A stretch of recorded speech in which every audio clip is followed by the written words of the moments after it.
A very good morning to all our Sports Today family members. Here are the latest sporting headlines that's doing the rounds this Saturday. And we continue with this drama and the saga that is going on between the ICC and the Bangladesh Cricket Board. Yesterday, we were expecting a statement, but it didn't come. Today, in all likelihood, the ICC is going to release a formal statement. That formal statement which we have all been waiting for ever since Bangladesh announced that we are firm in our stance on not touring India, and now they are formally going to be replaced. So the ICC statement is expected somewhere around the afternoon evening period, say 7 p.m. to 3 p.m. 3 p.m. to 7 p.m. in that range. You can get it anytime, or it could be earlier. Depends on when that press release is framed. So today that statement is formally going to come.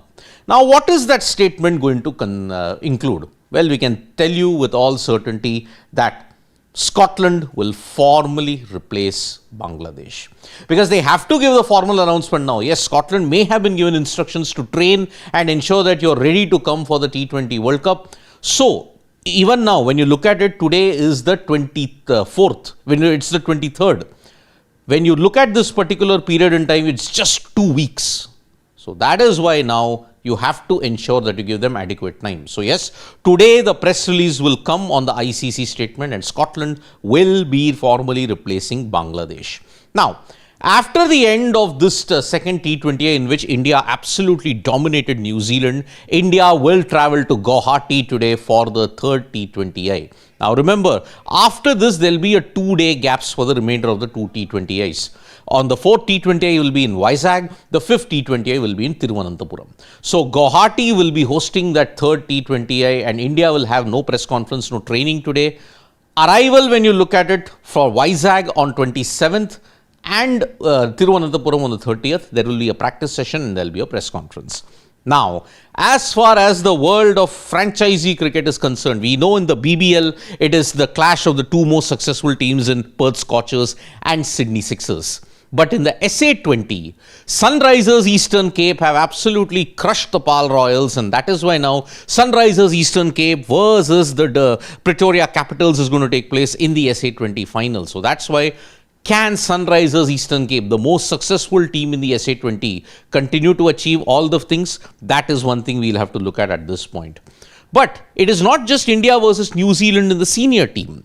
India versus New Zealand will take place today in the Under-19 World Cup encounter in Bulawayo. After a gap of over a week, we are seeing what is going to happen between India and New Zealand. And India have won both their games. Bangladesh, they managed to stage a Houdini act. USA, they crushed. Here, they will be wanting to ensure that New Zealand are dumped out of the contest. But the weather in Bulawayo isn't that promising at all. Showers are predicted towards the afternoon-evening period, and that's why will it boil down to DLS? Will it boil down to every other thing? That we have to look at very carefully. So yes, India versus New Zealand is going to be impacted by rain. 80% chances of rain in Bulawayo. Yesterday when we checked it, it might have improved today. Let's hope it happens. But all eyes will once again be on Vaibhav Sooryavanshi, because remember, Vaibhav Sooryavanshi was the star in the previous encounter against Bangladesh, where he took a very crucial catch and also chipped in with a very aggressive 50 as well. So again, Sooryavanshi holds the key for the India Under-19 team at this point. Now, RCB, the WPL will resume after a break of 1 day, because remember, when the India matches are going on, the WPL games don't take place, and that's why we are at the home stretch now in the WPL. RCB, who have already qualified, they are unbeaten, they will take on the Delhi Capitals. Now remember, there is RCB will qualify directly and they will make it to the final, but who will be that second team?